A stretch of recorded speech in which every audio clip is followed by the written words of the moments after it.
এক কাজ করবি, ম্যাডামের বাসার কাজ শেষ হয়ে গেলে আমার বাসার সামনে আসবি। আমার বাসার সামনে ড্রেনটা একটু ময়লা হয়ে গেছে, ওটা একটু ক্লিন করতে হবে।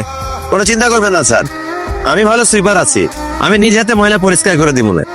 আমার শেফালি অজন্য কারো ভাই। কি বলছিস তুই?